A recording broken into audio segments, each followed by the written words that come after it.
Hello and welcome to another episode from the Safe to Feel podcast.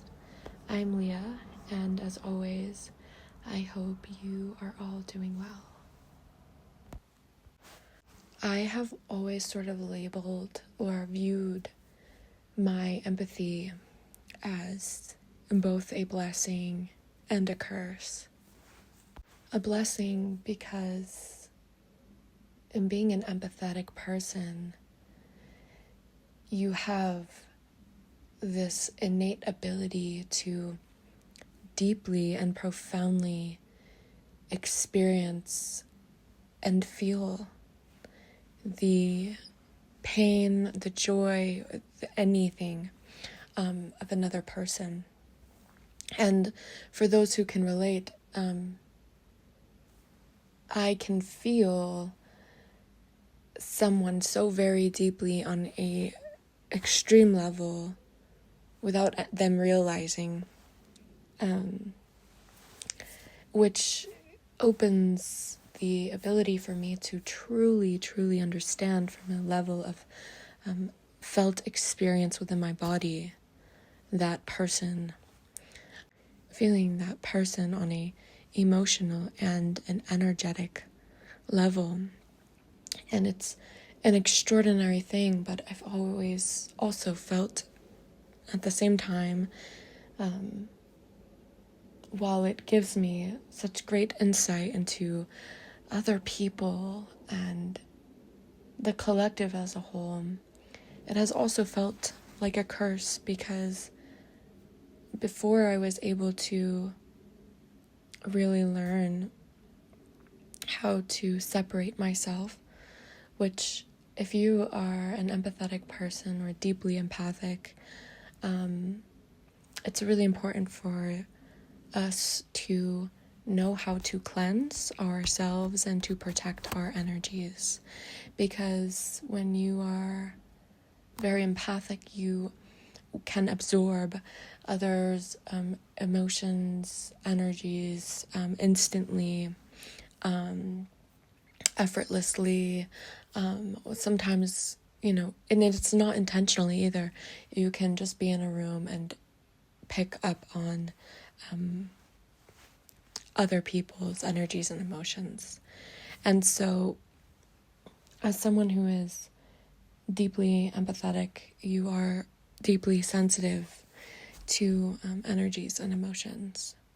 And with such sensitivity, it is important to know how to energetically protect yourself and to cleanse yourself often, but also to begin to create an awareness of what is yours and what is not yours, of the things you may feel suddenly. I've also sort of felt as though it is a curse in the sense that empathy lacks boundaries. It becomes a blur. Boundaries become blurred. Boundaries become unclear. You begin to enmesh, and sometimes it's hard to tell where you begin and where you end, where the other person begins and where they end. And so in my life, I have always felt that it is a blessing to be able to feel so profoundly and to not just understand what someone's going through, because I too have experienced that, but to experience it with them in the moment, truly.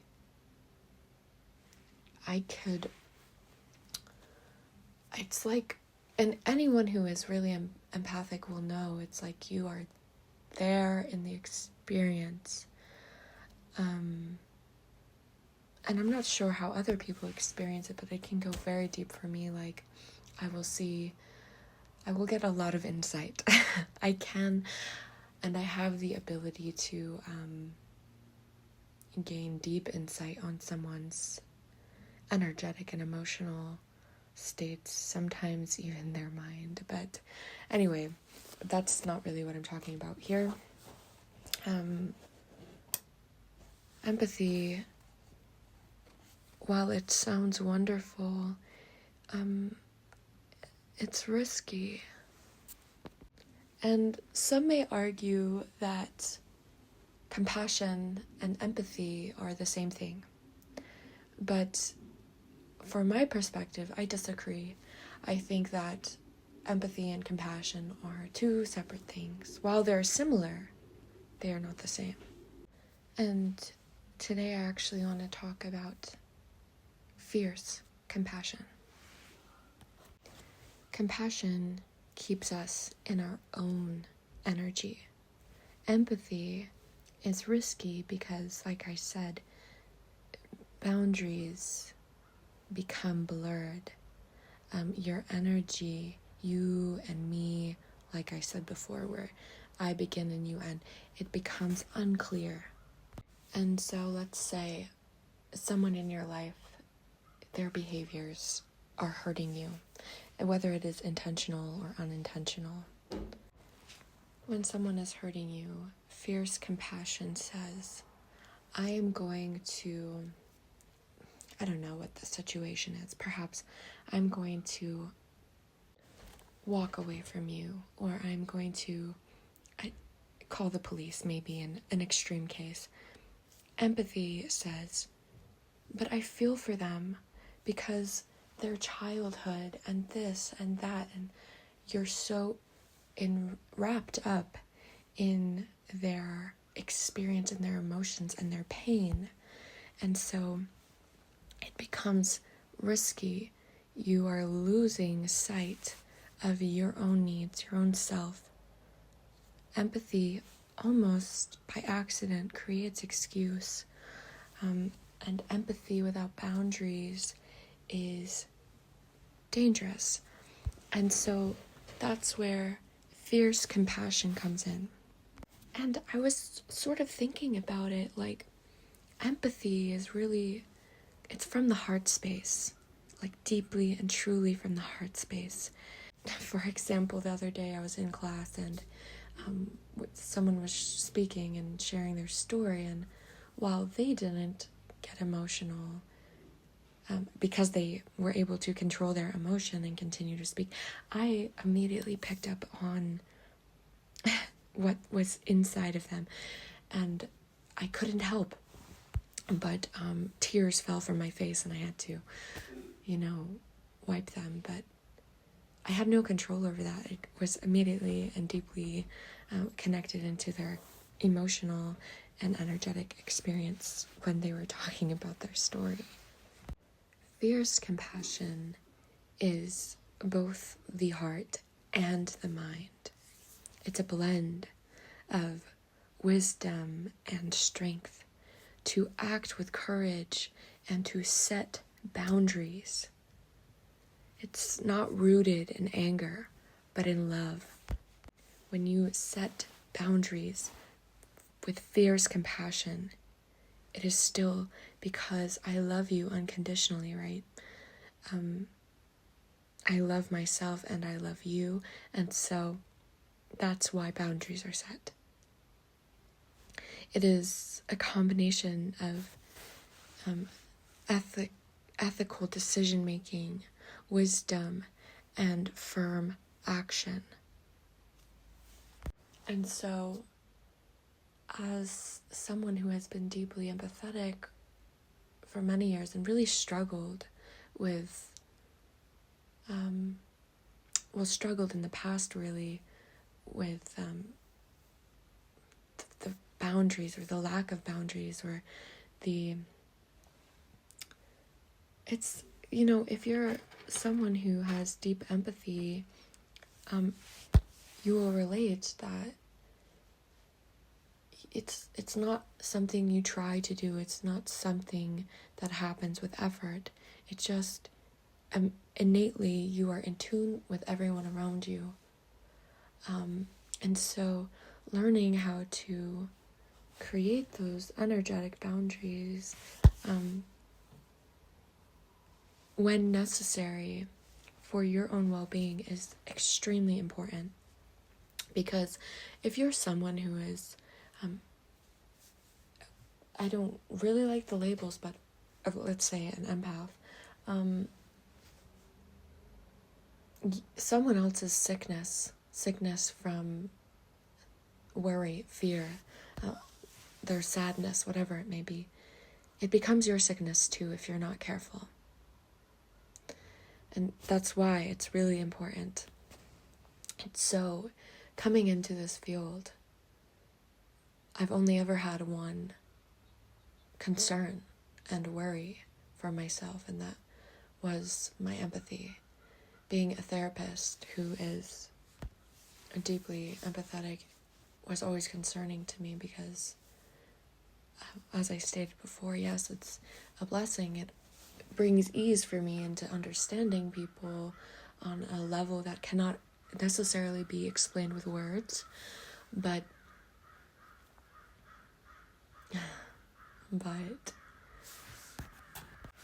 the crows are really going.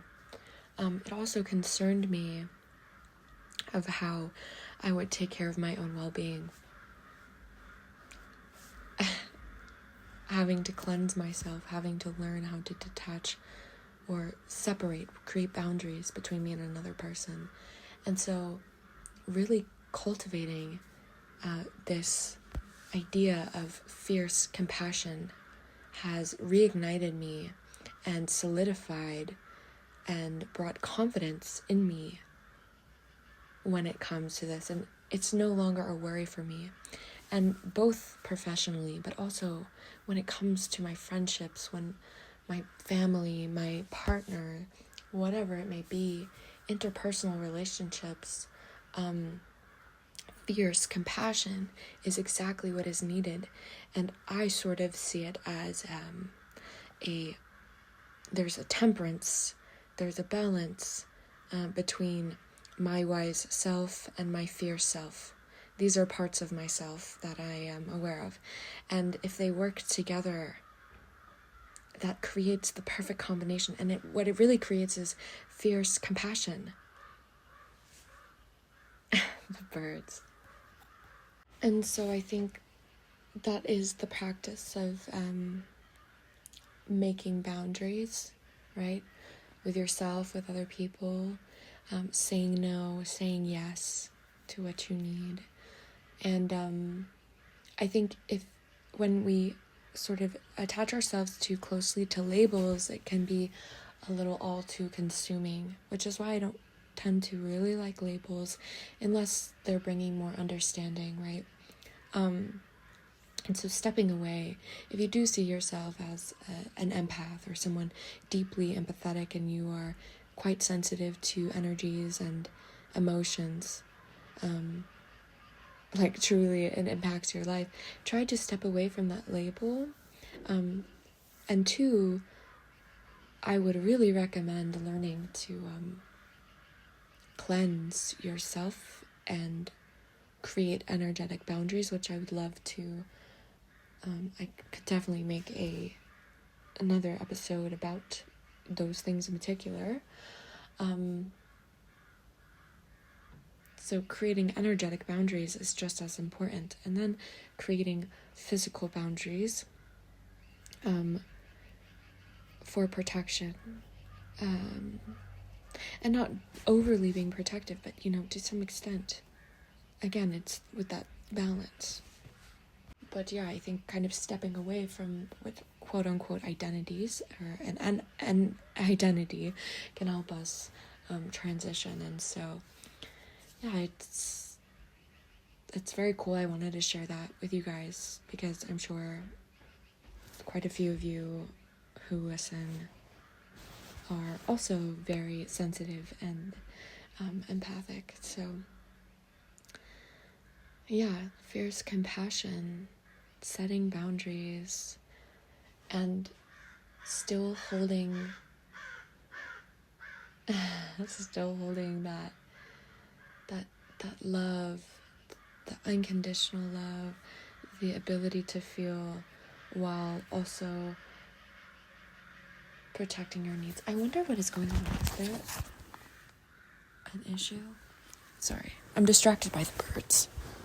Seems like there's some sort of argument. I don't know if it's an argument.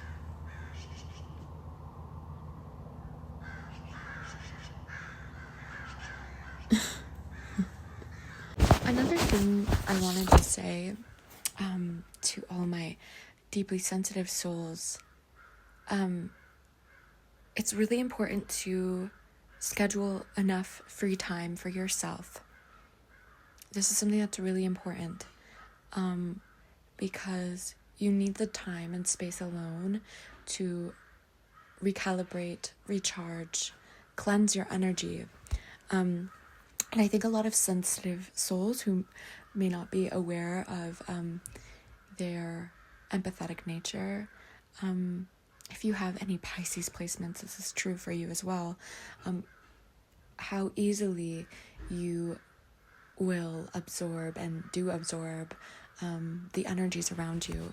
And it's so much so in the sense of like not even realizing that it is not your own, if that makes sense. And so having time alone kind of grounds you in your own energy again. And also all of this energy, I might close my window. The birds are really distracting me. I wanted to talk about how when you are sensitive and empathetic, your energy oftentimes gets pulled in many different directions, which can be, it's a very common issue for empaths or empathetic people, I suppose. And it creates a hectic, scattered, and very emotionally reactive state. And so there's different things that are creating this energy. And I just wanted to talk about them, and then like how to reground yourself. Because when you're in this state, like I said, you become very emotionally reactive, and your energy isn't as grounded. So, for example, if you're in a chaotic workspace or living environment, and that can include messes. So, grounding yourself looks like keeping your space clean, getting rid of any clutter, because energy gets stagnant and lingers, and it's just chaos, really, in my opinion. So if you can keep your space clean, this will reduce that. And if you're overworking, also, make sure you have boundaries. Again, learning these boundaries, so you have, reasonable hours in the office. They're clear and defined boundaries about it, and then you can come home to yourself daily to have that time to rejuvenate your energy, and to cleanse, really. If you are an empath and you are not expressing your emotions, you are keeping them bottled up, this will also create very hectic, scattered energy in your field. It will create chaos. So how to ground yourself, find methods that work for you to allow yourself to express and process your own emotions. And whether it's with yourself or another person, it doesn't have to be with another person, but minimum, express and process your emotions with yourself, perhaps through music, through singing, writing, speaking, dancing, whatever it may be. It's very important. Physical health is also quite important here, and if you ignore your physical health, it can create, again, this chaos. So making sure you are prioritizing your physical health, whatever that looks like for you, healthy food, medicine as needed, rest, exercise as needed, and just being really intentional with your body. If you ignore your mental health, your anxiety, your depression, again, it will create this emotional reactivity, this scatteredness within your energy. So ground yourself by reaching out to loved ones, to professionals, to get help when you need it. It's, there are people here for us to support, and it's really important that we are on top of not only our physical health, but our mental health.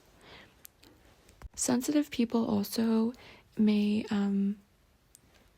tend to not really react well to stimulants like caffeine, sugar, alcohol. So just to ground yourself, really find your own personal limits and honor them. I personally also do not do well with alcohol and sugar and other stimulants. Caffeine doesn't really tend to be the best, especially if I overindulge in it. And so finding your own personal limits and honoring them, and just knowing that you can be empaths and sensitive people are more sensitive to the effects of these substances. So just being aware of that and finding what works best for you. Another thing that empathic people tend to do is we have this bad habit of chronically downplaying, hiding, or masking our own emotions or emotional experience to protect someone else's emotions. And so this comes with boundaries with self. How to ground yourself here. Get honest with yourself and others about your emotional experience, but do it in a way that feels safe and healthy. But it's important to express your emotions and your emotional needs. Sometimes when we're pushing ourselves too far, we do not admit to ourselves when our emotional system is overwhelmed or our nervous system is overstimulated. Ground yourself, become aware of it, and nurture yourself and regain balance again. Be mindful of this. Do not ignore. And lastly, empaths tend to have high expectations of perfection from yourself. Whether it is coming from yourself or you feel it is imposed by others, you must ground yourself and learn to be gentle and compassionate with yourself. And to be sure to surround yourself with people who have realistic expectations. These grounding solutions are really loving self-care methods that can gently steer you away from feeling scattered, chaotic, emotionally reactive, and bring you towards a more grounded feeling. And with that being said, I would love to continue in the series of the Safe to Feel podcast about empaths, self-care, different rituals, different things to do like cleansing, protection, and more. So I hope that this episode was helpful. I really wanted to share my journey about fierce compassion because I thought that was super awesome information, and in turn it kind of turned into a more of a discussion about empaths and being empathetic. So yeah, continuing forward, I would love to share more rituals, routines, and self-care. Take care of yourself. You are loved as always. Until next time.